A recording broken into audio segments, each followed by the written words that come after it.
மகிழனுக்கு sensory issue இருக்கு அப்படிங்கிறனால தான் இவன் இப்படி பண்றான் அப்படிங்கிறது எங்களுக்கு தெரியவே இல்ல. ஆனா நீங்க வந்து சொன்னதுக்கு அப்புறம் தான் எனக்கு நெறைய அது வந்து புரிய ஆரம்பிச்சுச்சு.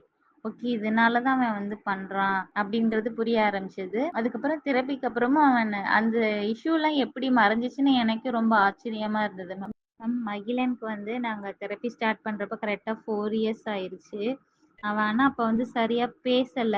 அப்படிங்கிறனால தான் சரி ஃபர்தரா வந்து ஸ்பீச் தெரப்பி குடுக்கலான்னு சொல்லிட்டு உங்கள கன்சல்ட் பண்ணியிருந்தோம். நீங்க வந்துட்டு பார்த்துட்டு ஏடிஹெச்டி இருக்கு அப்படின்னு சொன்னீங்க. அதுக்கப்புறம் நம்ப தெரப்பி எடுத்துக்கிட்டதுக்கு அப்புறமா ஃபர்ஸ்ட் மந்த்தே நெறையா வந்து சேஞ்சஸ் இருந்தது. அதாவது அவன் செருப்பே வந்துட்டு கரெக்ட்டா ப்ராப்பரா போட மாட்டான். அதாவது இந்த லிசனிங் வந்து கம்மியா இருந்ததுனால மாத்தி போடுறேன்னு சொன்னா கூட அவன் கரெக்ட்டா போட மாட்டான். ஆனா ஃபர்ஸ்ட் மந்த்லயே அது நம்ப தெரப்பி ஸ்டார்ட் பண்ணதுக்கப்புறம் மாத்தி போடுறேன்னு சொன்னோனே கரெக்ட்டா வந்துட்டு செருப்ப போட ஆரம்பிச்சுட்டான். அப்புறம் பார்த்தீங்கன்னா, ஐ கான்டாக்ட் வந்து ரொம்ப ஏதாவது கண்ணு தேடிக்கிட்டே இருக்கும். நம்மள பார்க்கவே மாட்டான். ஆனா அந்த இது வந்து கொஞ்சம் காம் டவுன் வந்து ரொம்ப துருதுருன்னு இருக்கிறதெல்லாம் வந்து கொஞ்சம் காம் ஆக ஆரம்பிச்சுச்சு. காம் ஆனதுக்கு அப்புறமா அவன் நம்ம பேசுறத கொஞ்சம் லிசன் பண்ண ஆரம்பிச்சான். அதுக்கப்புறம் வந்துட்டு நம்ம நெறைய வந்து ஒர்க் பண்ணோம். அதுல ஃபர்ஸ்ட் பேசவே மாட்டான்.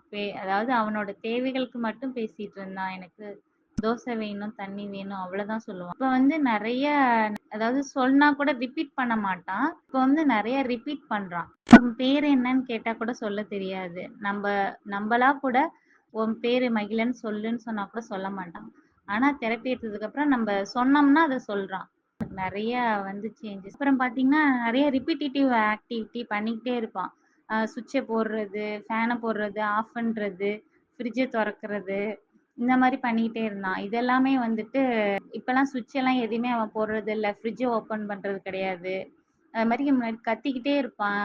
அவ செல்ஃபா எதனாவது ஒண்ணு சம்மந்தம் இல்லாம ஏதாவது பாடிக்கிட்டோ, பேசிக்கிட்டோ அந்த மாரி இருப்பான். இப்ப அதெல்லாம் எதுவுமே கிடையாது. அதெல்லாம் வந்துட்டு ஃபுல்லாவே சேஞ்ச் ஆயி, இப்ப வந்து நல்லா அவனுக்கு அண்டர்ஸ்டாண்டிங் வந்து நெறைய இருக்கு மேம். எது சொன்னாலும் வந்துட்டு டக்குன்னு வந்து புரிஞ்சுக்கிறான்.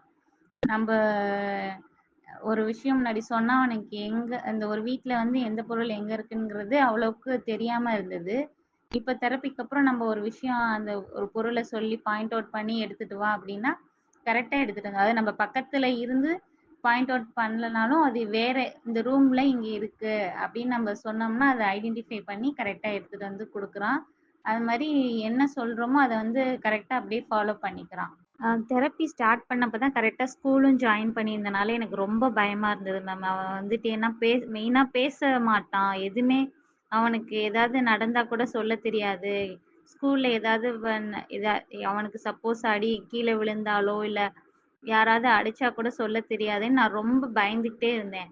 ஆனா அதுக்கப்புறம் எனக்கே நெறைய ஷாக்கிங் ஆச்சு. அவனுக்கு என்ன நடந்தாலும் கரெக்ட்டா வந்துட்டு சொல்லிருவான். அதாவது பிரீஃபா சொல்லலனாலும் ஏதோ ஒரு விதத்துல கரெக்ட்டா வந்து அத கம்யூனிகேட் பண்ணிருவான். ஏன்னா, என்னோட பயமே அதுதான் இருந்தது. அவனுக்கு நடக்கிறத நமக்கு அவன் நம்ம கிட்ட சொல்லணும் அப்படிங்கிறது எனக்கு மெயின் மோட்டிவா இருந்தது. அது வந்து கரெக்ட்டா சக்சஸ்ஃபுல் ஆயிடுச்சு மேம். ஏன்னா மேம் வந்து அடிச்சாலோ, பக்கத்துல பிள்ளைங்க அடிச்சாலோ, இல்ல நான் ஸ்கூல்ல கீழ விழுந்துட்டேன், ஆட்டோல இடிச்சுக்கிட்டேன் அப்படின்னு அவனுக்கு நடக்கிறத வந்து என்கிட்ட சொல்லணும்னு நான் நெனச்சேன். அதே மாரி அவனுக்கு என்னெல்லாம் நடந்ததோ அதெல்லாம் வந்து என்கிட்ட வந்து கரெக்ட்டா ப்ராப்பரா வந்து கம்யூனிகேட் பண்ணிட்டான். அது மாரி ஸ்கூல்லயுமே நெறையா ஃபர்ஸ்ட் ஸ்டார்ட்டிங்ல கம்ப்ளைண்ட் வந்துகிட்டே இருக்கும்.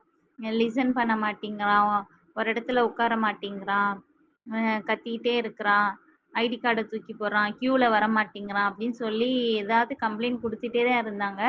அதுக்கப்புறம் கொஞ்சம் டேஸ் போக போக தெரப்பியில இருக்க, அது எல்லாமே மேம் கிட்டயே நான் வந்து ஃபீட்பேக் அப்பப்போ கேட்டுப்பேன்.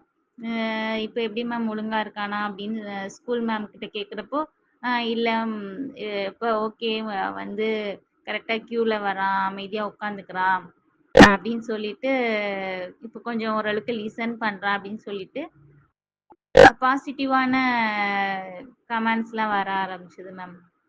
அது மாரி எழுதுறது வந்து கொஞ்சம் லேகிங்கா இருந்தது. இப்ப வந்துட்டு அத ஒரு விஷயத்த பார்த்து கரெக்ட்டா அவனே நம்ம கைய புடிக்காம அவனே எழுதுறான். அதனால வந்துட்டு அகாடமிக் வைஸும் ஒண்ணும் ப்ராப்ளம் இல்ல.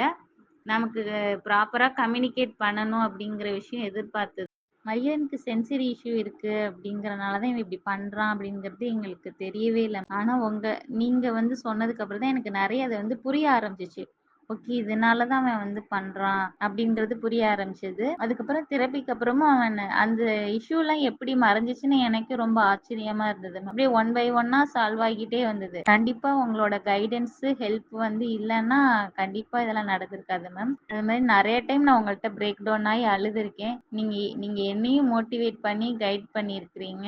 அதுக்கெல்லாம் ரொம்ப ரொம்ப தேங்க்ஸ் மேம். இப்போ வந்துட்டு எவ்வளவோ இந்த மாரி வந்துட்டு விஷயங்கள் சொல்லிக்கிட்டே போலாம். யோசிச்சோம்னா ஒன் பை ஒன்னா நம்ம சொல்லிக்கிட்டே இருக்கலாம் மேம். அந்த அளவுக்கு இம்ப்ரூவ்மெண்ட் வந்து எனக்கு ஹியூஜ் இம்ப்ரூவ்மெண்ட் கண்டிப்பா இருந்தது. நான் இல்லன்னு நான் மறுக்கவே மாட்டேன் மேம். உங்க கைடன்ஸ்னால தான் அத நான் வந்துட்டு இம்ப்ளிமெண்ட் பண்ணி அத என் குழந்தைய வந்து நான் சால்வ் பண்ணிக்கிட்டேன் மேம். ரொம்ப தேங்க்ஸ் மேம். இத கண்டிப்பா சொல்லியே ஆகணும் மேம். ஃபர்ஸ்ட் வந்து கோயிலுக்கோ இல்லன்னா ஒரு ட்ரெஸ் கடைக்கோ, தீபாவளி அந்த மாரி டைம்ல ரொம்ப க்ரௌடா இருக்கும். அப்பலாம் நம்ம முன்னாடி தெரபிக்கு முன்னாடி கூட்டிட்டு போயிருக்கோம். அப்ப வந்து ரொம்ப கத்திக்கிட்டே இருப்பான், அழுவான், ஓடிக்கிட்டே இருப்பான். ஏன் அப்படி பண்றான்னே தெரியாது. ஏன் கத்துறான்? ஏன் அழுவுறான்? அவனாலயும் எக்ஸ்பிரஸ் பண்ண முடியாது. அவனுக்கு பேச முடியாது அப்படிங்கறனால. அப்புறம் நம்ம தெரபித்ததுக்கு அப்புறமா நெக்ஸ்ட் தீபாவளி க்ரௌட்லயே நம்ம ட்ரெஸ் எடுத்தோம். அப்பயும் வந்து எங்கேயும் போகக்கூடாது. நீ அம்மா கூடயே இருன்னா, அங்கனே இருந்துக்குவான். இத தொடாதன்னா தொடமாட்டான். அது மாரி சாமி பார்க்கவும் 1 ஹவர் நம்ம கியூல நின்னாலும், பொறுமையா நின்னு, அவன் வந்து கொஞ்சம் லிசன் பண்ணவும், வாட்ச் சுத்தி அவனுக்கு என்ன நடக்குதுங்கிறத அப்சர்வ் பண்ண ஆரம்பிச்சுட்டான். அதனால வந்து அவனோட மைண்ட் காம் டவுன் ஆயி, அவனுக்கு வந்து கொஞ்சம் ஓகே அப்படிங்க அந்த என்விரான்மென்ட் வந்து புரிய ஆரம்பிச்சிருச்சு. ஆனா கண்டிப்பா இந்த தெரப்பினால தான் அவன் வந்து நெறைய இந்த மாரி விஷயங்கள் வந்து நம்ம சொல்லிக்கிட்டே இருக்கலாம் மேம். நெறையாவே இம்ப்ரூவ் ஆயிருக்கு. அது மாரி ரிலேட்டிவுமே நெறைய ஃபீட்பேக் குடுத்தாங்க. பரவால்ல முன்னைக்கு நல்லா பேசுறான். ஆனா அவங்களுக்குலாம் வந்து கிளாஸ் போனது தெரியாது. இருந்தாலும் அவனோட ஸ்பீச்ல, அவனோட பிஹேவியர்ல இம்ப்ரூவ்மெண்ட் இருந்திருக்குன்னு அவங்க தெரிஞ்சனால தான் வந்துட்டு பரவாயில்லையே முன்னாடிக்கு பேசுறான். முன்னாடி பேசவே மாட்டான். இப்ப பரவால்ல பேசுறான் அப்படிங்கிற ஃபீட்பேக்லாம் வருது மேம்.